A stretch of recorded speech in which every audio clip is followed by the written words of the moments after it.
Ujian ini adalah doa kami. Sekalipun dunia bergoncang, sekalipun harapan kami, mimpi-mimpi kami tidak terpenuhi, belum Engkau jawab. Kami dengan penuh iman mengatakan Engkau tetap Allah. Engkau tetap Tuhan yang setia, yang sangat baik. Engkau begitu mengasihi kami. Engkau begitu peduli atas setiap anak-anak-Mu. Tidak ada seorang pun yang Engkau lewatkan. Engkau melawat setiap kami. Setiap Bapak dan Ibu. Engkau sangat dicintai Tuhan. Dia sangat peduli. Dia mengenal-Mu bahkan sebelum Engkau dilahirkan. Dia yang menenun Engkau ketika Engkau ada di rahim orang tuamu. Dia yang menentukan langkah-langkah hidupmu. Dialah penjagamu yang tidak pernah terlelap. Terima kasih Tuhan. Biarlah kebenaran-Mu, kebenaran firman-Mu itu memerdekakan kami. Sebab Engkau jauh melebihi apapun, melebihi kekhawatiran dan ketakutan kami. Dan semua bukan karena kami yang memilih Engkau, tetapi Engkau-lah yang memilih kami.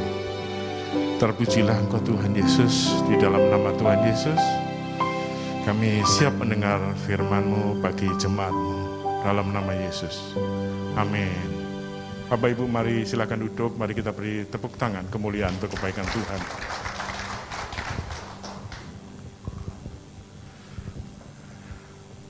Apakah Bapak Ibu bersyukur hari ini? Kita bisa datang beribadah secara offline dan juga kita masih melakukan online. Jadi kita lakukan secara hybrid. Kita tahu keadaan akan terus makin baik di dalam Tuhan ya. Sekalipun dunia bergoncang, kata pujian tadi, yang kita pegang, yang kita yakini tidak pernah bergoncang. Ya bilang kiri kanan, tidak pernah tergoncang ya. Jadi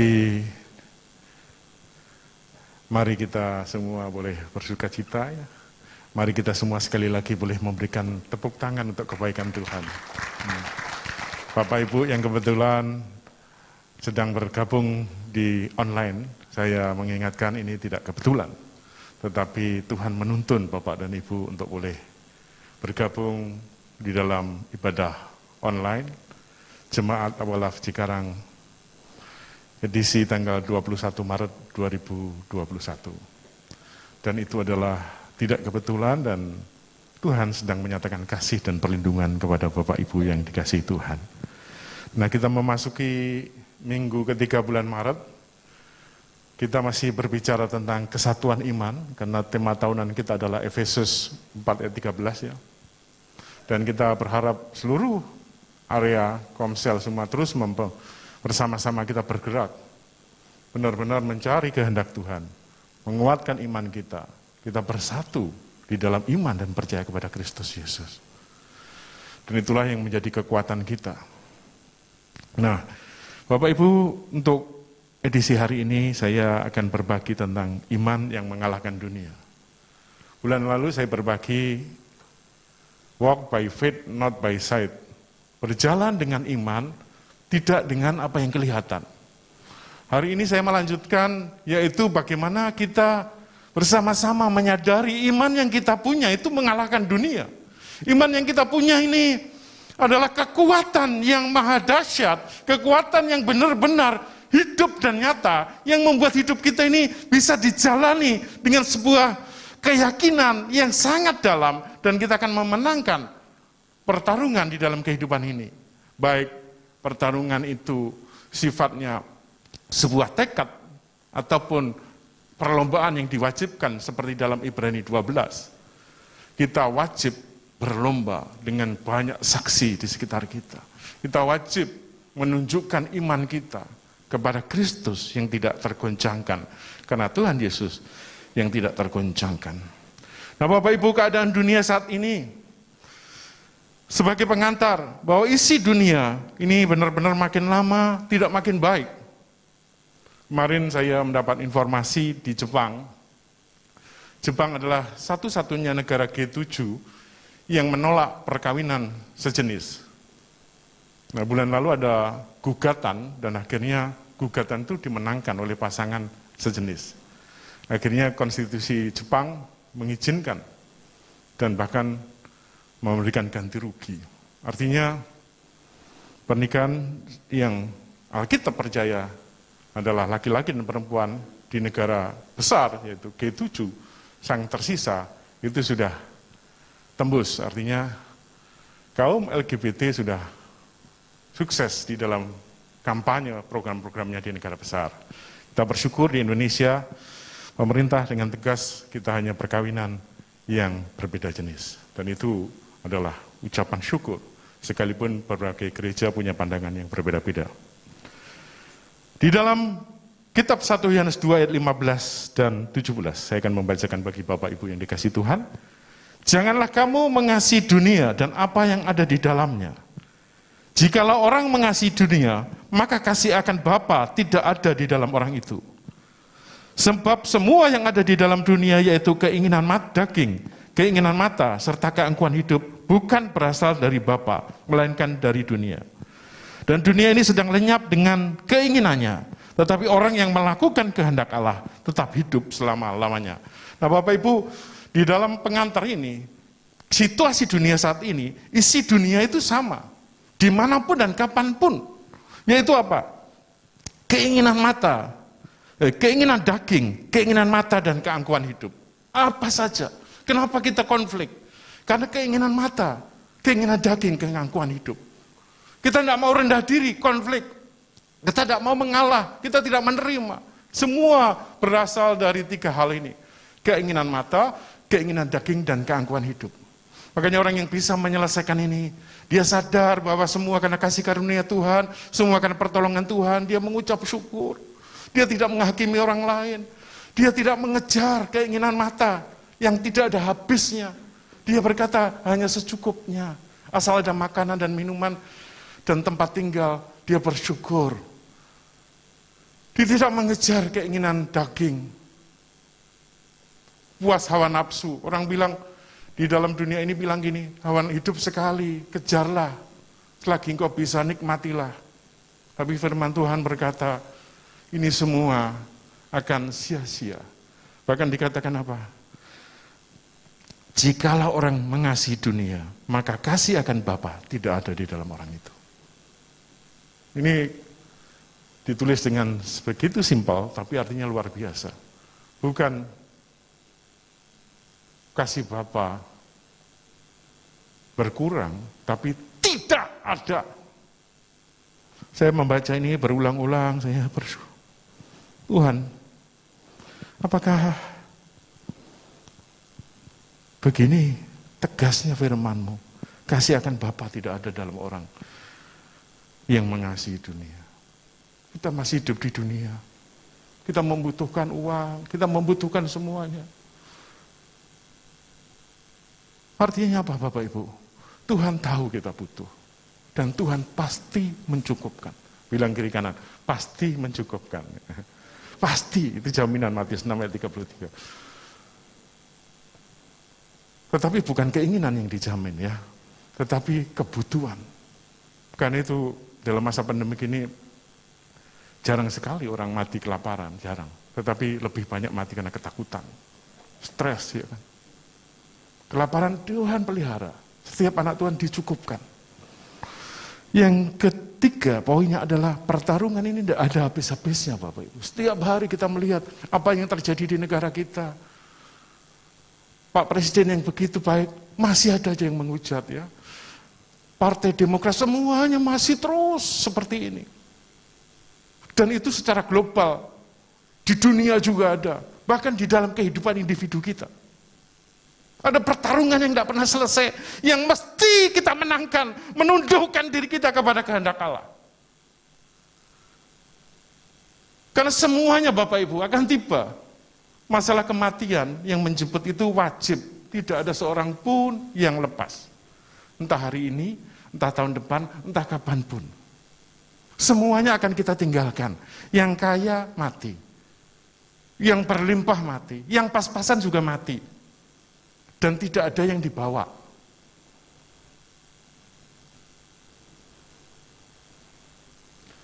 Saya 2 hari lalu kehilangan 2 teman yang masih muda. Sehat, ganteng, kaya.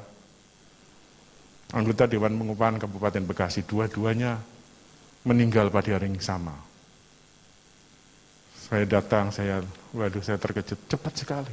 Minggu lalu, saya masih undang dia, Pak, kita ada diminta untuk menjadi pembicara, Bapak mewakili Apindo, saya mewakili dunia akademisi, gimana? Oke, dia semuanya oke. Lagi di jadwal. Tiba-tiba Tuhan panggil dia. Gan, untuk kita ketawa, aduh kasihan ya. Itu bisa terjadi sama kita. Bilang kiri kanan, jangan takut, itu bisa terjadi sama kita. Pasti. Nah kalau kita sadar semuanya pasti, kematian aja yang pasti, yang lainnya nggak pasti. Kaya belum tentu ya, sukses belum tentu, jadi presiden belum tentu.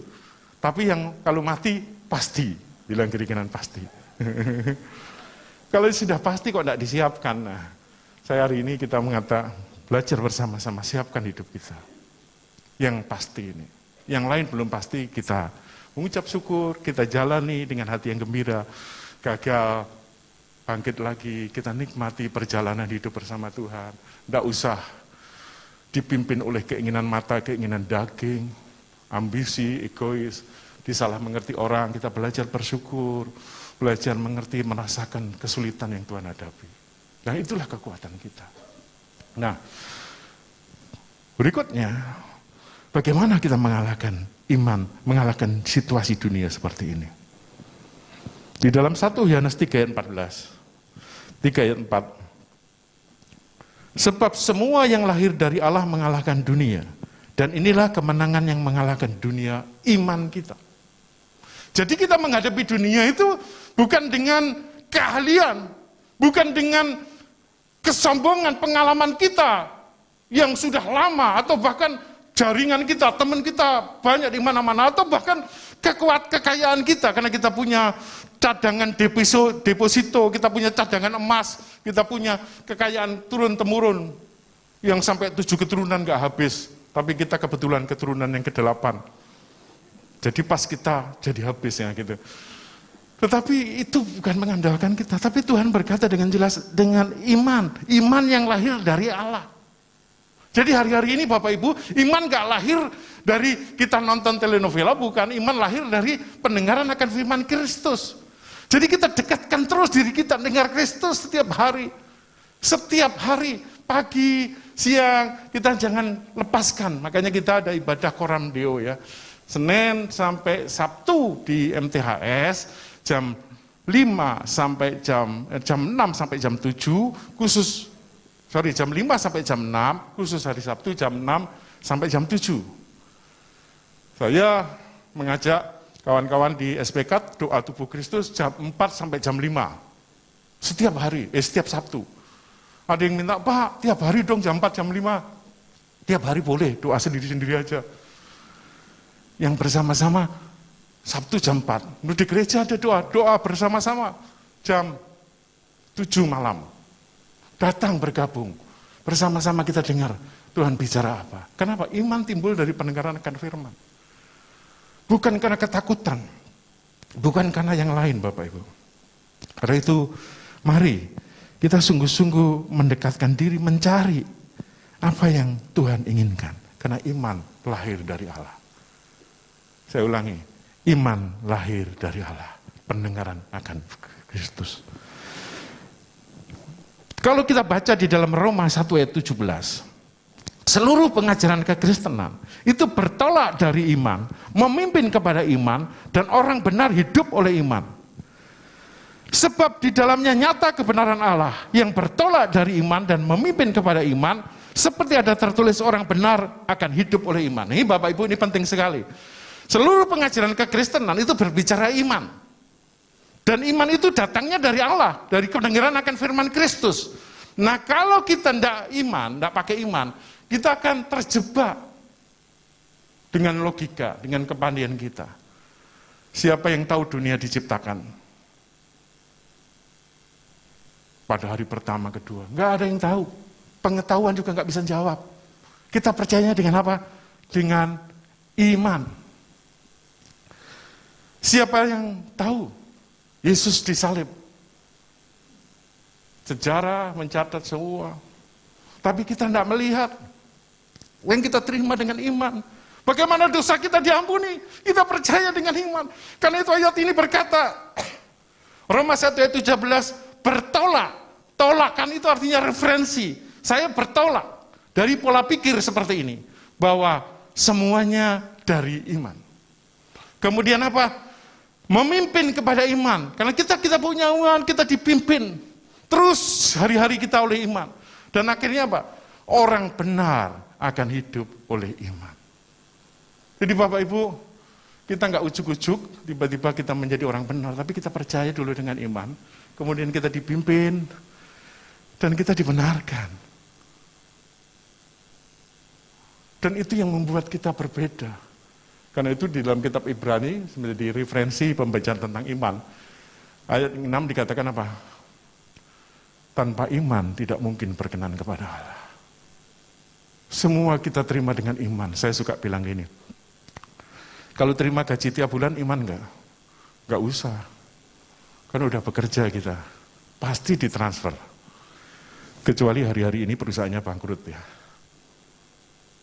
Tetapi kalau kita punya pergumulan, kemudian kita tidak tahu pertolongan datangnya dari mana. Kita melayangkan pandangan ke gunung-gunung. Kulayangkan mataku ke gunung-gunung. Dari mana akan datang pertolongan? Kemudian dia memilih Tuhan. Engkau sekali-kali tidak pernah meninggalkan aku. Langit dan bumi engkau ciptakan. Anakmu engkau berikan. Engkau sudah menebus aku di kayu salib. Tidak mungkin engkau tidak menolong. Bahkan seandainya tidak menolong pun, kita belajar iman Sadrah Mesah Abednego. Aku tetap menghargai dan menghormati engkau. Satu-satunya Tuhan yang mengasihi. Itu yang membuat hidup kita jadi asik. Kita akan lihat perjalanan hidup Bapak Ibu. Akan banyak mengalami terobosan. Katakan amin. Tapi bukan dengan kekuatan Bapak Ibu. Tapi dengan iman. Katakan amin. Dengan iman ya. Amin Bapak Ibu. Next saya akan teruskan. Kenapa kita membutuhkan iman? Yesus berkata di dalam Yohanes 3 ayat 31. Siapa yang datang dari atas adalah di atas semuanya. Siapa yang berasal dari bumi, termasuk pada bumi dan berkata-kata dalam bahasa bumi. Siapa yang dari surga adalah di atas semuanya. Jadi jangan gunakan hikmat manusia. Saya kemarin bulan lalu dikirimi buku itu ada 500 buku lebih. Dan saya sortir satu-satu, saya baca, waduh, banyak buku yang luar biasa. Tapi yang paling menarik bagi saya adalah buku-buku yang berkaitan dengan firman Tuhan. Itu menggairahkan. Ketika saya pilih dan saya baca ulang, benar, sungguh yang datangnya dari atas, Yesus, itu bukan dari bumi. Nanti saya akan sharing berikutnya. Kita ini benihnya dari mana? Yesus datangnya dari atas. Mengalahkan semua hikmat bumi. Jadi kalau hari-hari ini kita mengalami pergumulan yang tidak habis-habisnya, terus Bapak Ibu mulai ganti cara. Gunakan sungguh-sungguh iman dan percaya kepada Kristus. Gunakan hikmat yang datangnya dari tempat yang maha tinggi. Yaitu Alkitab. Ini bukan Alkitab tapi Alkitab ya. Yang bawa Alkitab boleh diangkat Alkitabnya. Yang masih buku berupa buku Yang berguna, itu kebenaran yang paling tinggi. Ya, katakan amin. Itu yang datangnya dari atas. Semua penulis diilhami oleh Roh Kudus. Kalimatnya semua itu adalah kalimat kebenaran firman Tuhan. Itu bukan resep, tetapi firman Tuhan yang berupa tulisan, logos yang berkuasa. Karena itu jangan meninggalkan firman Tuhan. Terus menggali, terus meneliti. Nah, semua yang dari bumi dikalahkan hikmat yang dari atas. Ada banyak kejadian Bapak Ibu di dalam hidup orang-orang yang percaya bahwa semua yang dari atas mengalahkan yang di bumi. Semua perkataan dari Allah adalah perkataan roh dan hidup. Di dalam Yohanes 6 ayat 63. Rohlah yang memberi hidup, daging sama sekali tidak berguna. Perkataan yang kukatakan kepadamu adalah roh dan hidup. Tuhan, yang kita renungkan setiap pagi, Pak Han itu paling rajin mengirimkan WA ya. Pak Heri Sugianto, saya tanya teman-teman saya yang cinta Tuhan sekali, juga Bapak itu ngirimi WA tiap hari dikritik banyak orang loh. Jadi dia dari gereja GMS, sahabat saya. Dia lucu sekali, karena di WA grup alumni Universitas Brawijaya, dia setiap hari ngirim pagi, siang, sore. Akhirnya dia dikritik. Pak, kita itu sudah melenek Pak. Renungan sendiri, habis itu dikirimi lagi. Ya mau sehari sekali katanya. Tapi orang ini, ya kalau nggak mau di-delete saja Pak katanya. Oh gitu ya. Terjadi berdiskusi panjang, dia lebih banyak dihujat karena semuanya di situ adalah orang-orang yang sudah merasa menyelidiki firman Tuhan. Kemudian saya undang dia di grup, saya ngobrol sama dia. Kenapa kok sampean lakukan itu Mas? Namanya Mas Eko. Cinta dia kepada Tuhan. Hati saya hancur setiap saya menyelidiki firman. Dan itu dilakukan konsisten. Wah, kemudian saya bilang, oh saya mengerti. Dia menerima kebenaran dan ingin membagikan. Enggak tahan. Sekalipun dia suka diolok-olok, Mas, itu permata jangan dibuang sembarangan gitu dong. Ada yang bilang itu. Kepada yang membutuhkan aja. Ya dia bilang, yang membutuhkan saya kirimi.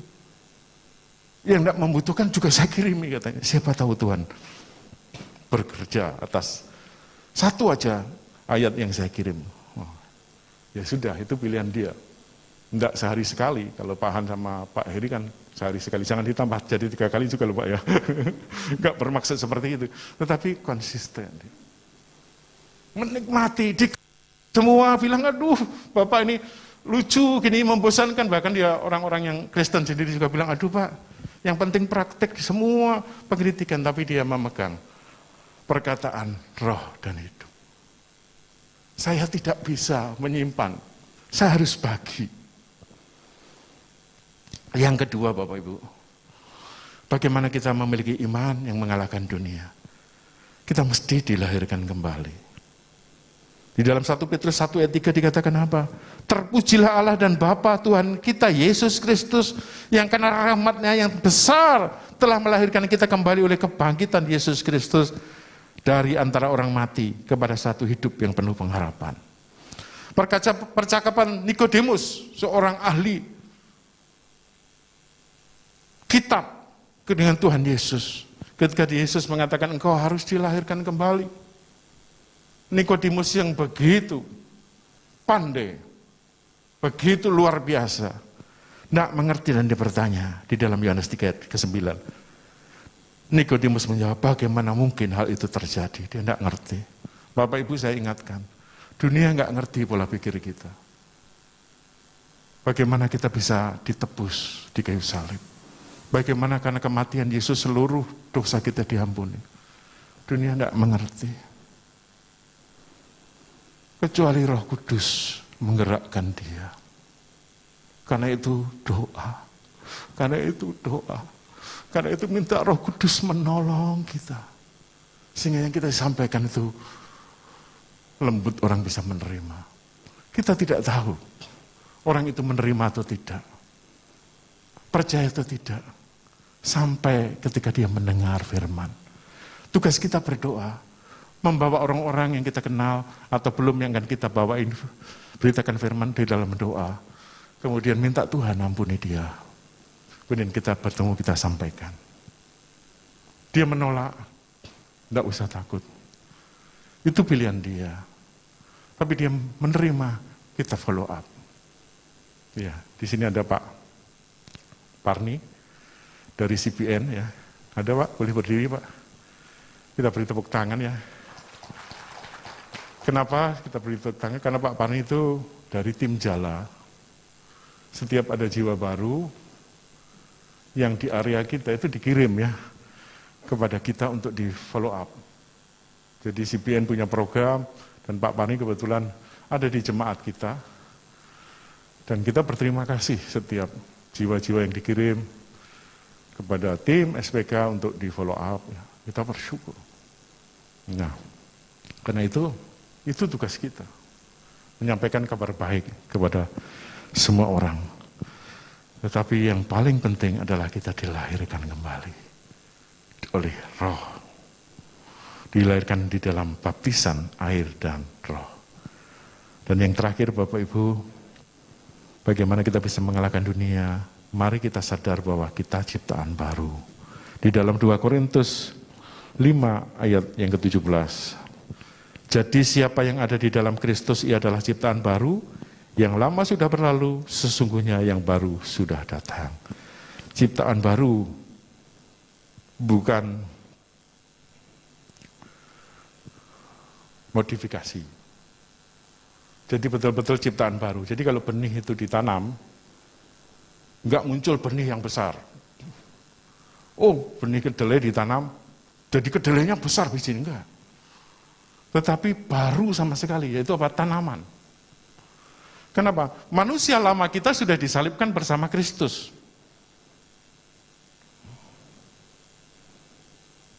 Ya, jadi benih sekecil apapun, begitu ditanam jadi besar. Itu baru sama sekali. Ya, silakan slide-nya boleh mengikuti. Seperti perumpamaan biji sesawi.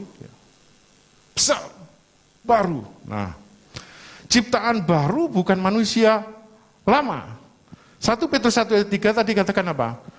Terpujilah Allah dan Bapa Tuhan kita Yesus Kristus yang karena rahmat-Nya yang besar telah melahirkan kita kembali oleh kebangkitan Yesus Kristus dari antara orang mati kepada suatu hidup yang penuh pengharapan. 1 Petrus 1 ayat 23, karena kamu telah dilahirkan kembali bukan dari benih yang fana, tetapi dari benih yang tidak fana, yaitu firman Allah yang hidup dan kekal.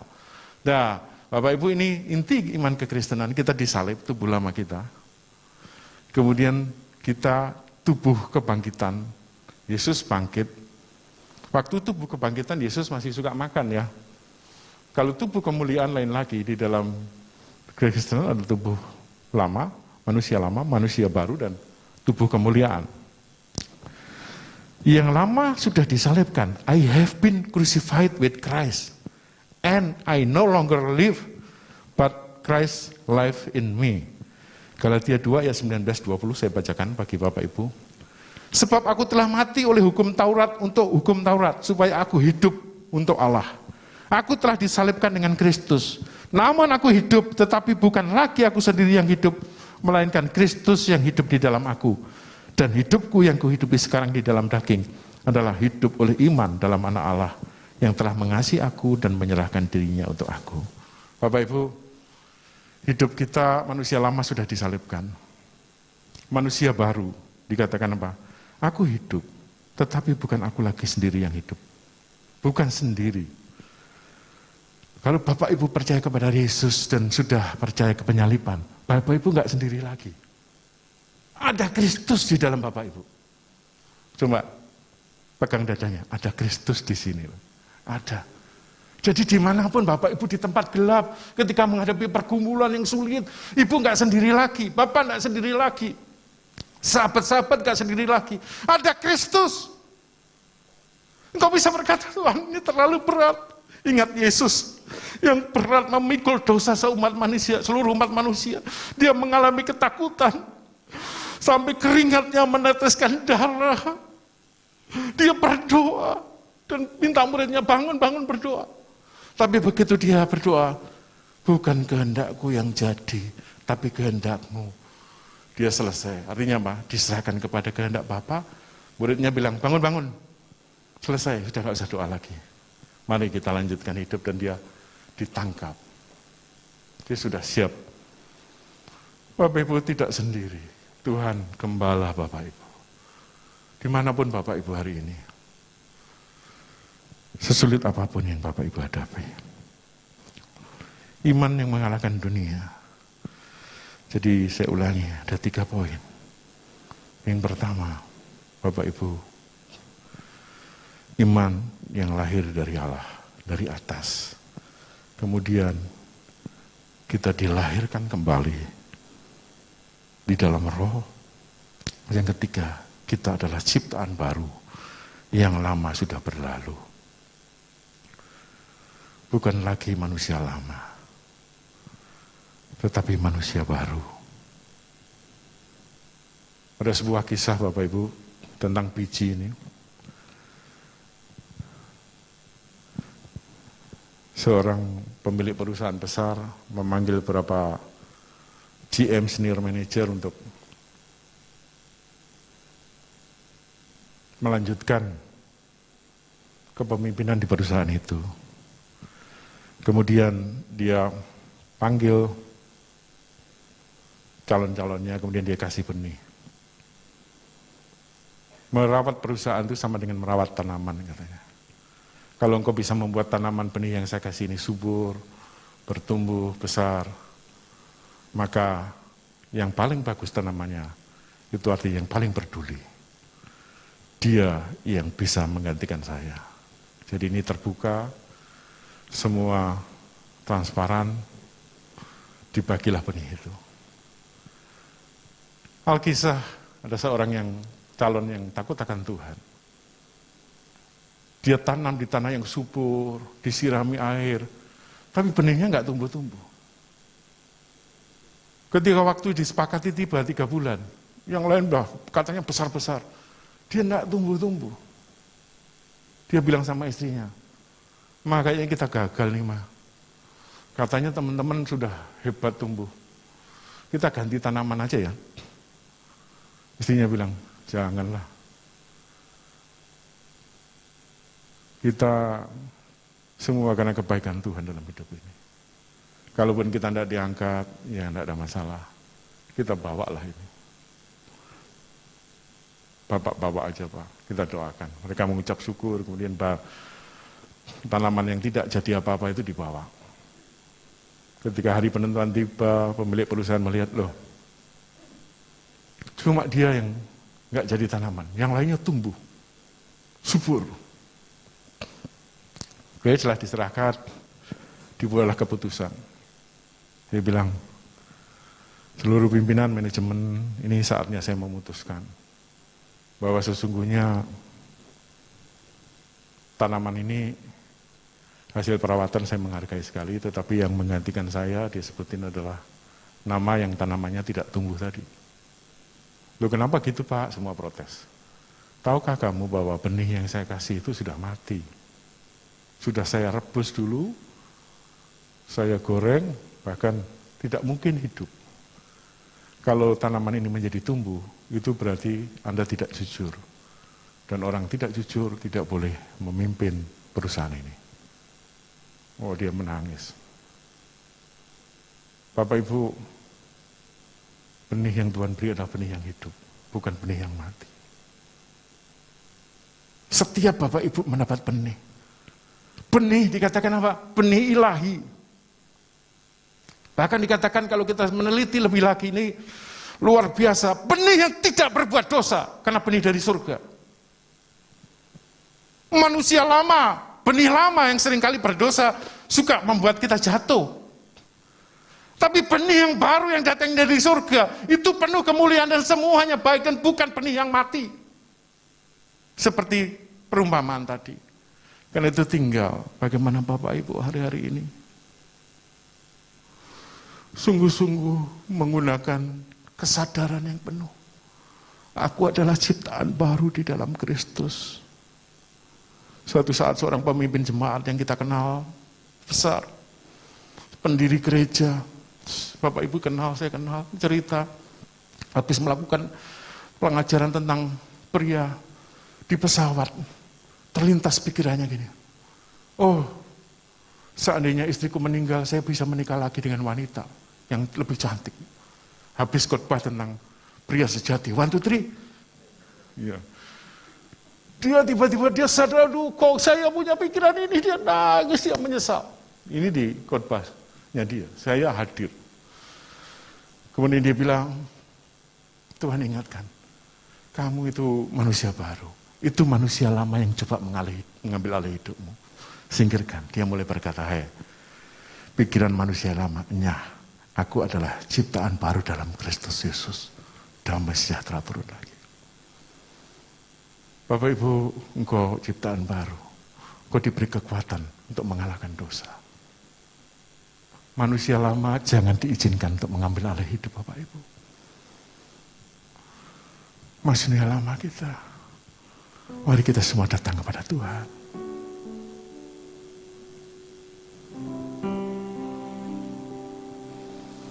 Ambil waktu, nikmati hubungan pribadi dengan Tuhan.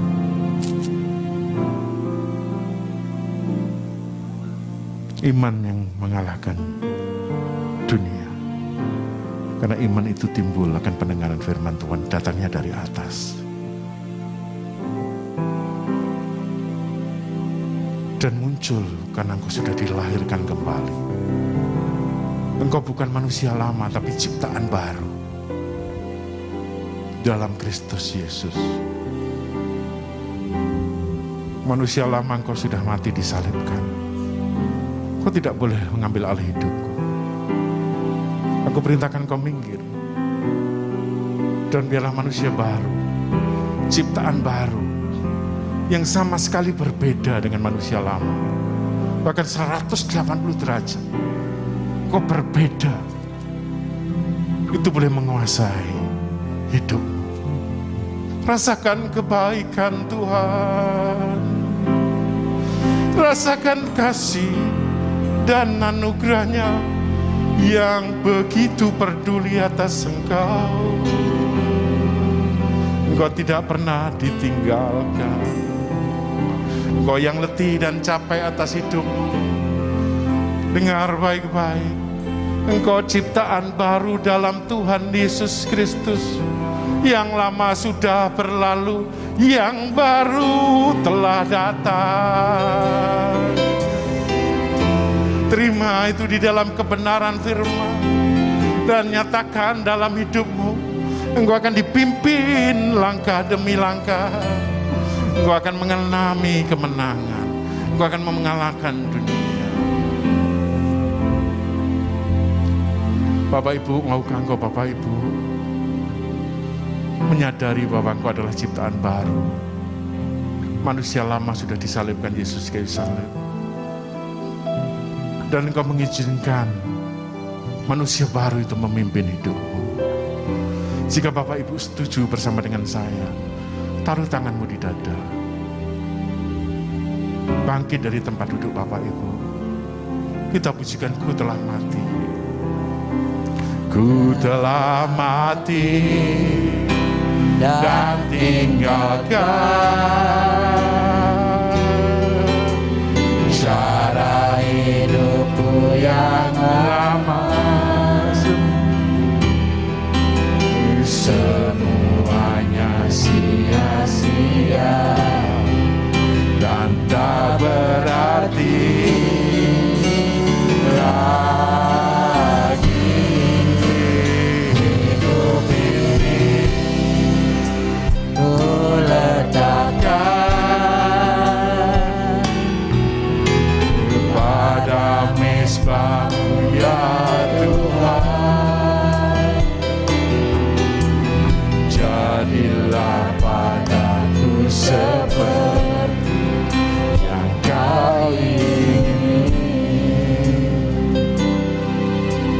segala kebaikan Tuhan turun atas setiap engkau. Hari ini yang ada di dalam ibadah offline di gereja, turunlah segala kebaikan Tuhan dan penyertaan Tuhan. Rasakan kasih-Nya. Engkau sudah diperbaharui, engkau manusia yang baru. Bapak Ibu yang menyaksikan secara online, yang hari ini juga, atau yang menyaksikan siaran ulang, dengar baik-baik. Roh Kudus begitu peduli. Engkau tidak kebetulan menyaksikan, sekalipun selintas dengar. Tuhan memanggilmu. Tuhan memanggilmu untuk datang kepada Sang Sumber kebenaran, yaitu Kristus Yesus. Engkau tidak kebetulan, engkau sudah ditentukan untuk diselamatkan dalam Kristus Yesus.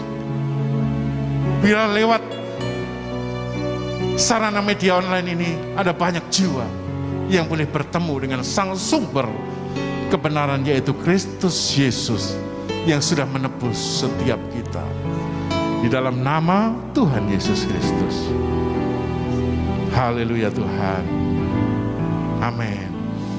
Tuhan memberkati. Bapak Ibu silakan duduk kembali.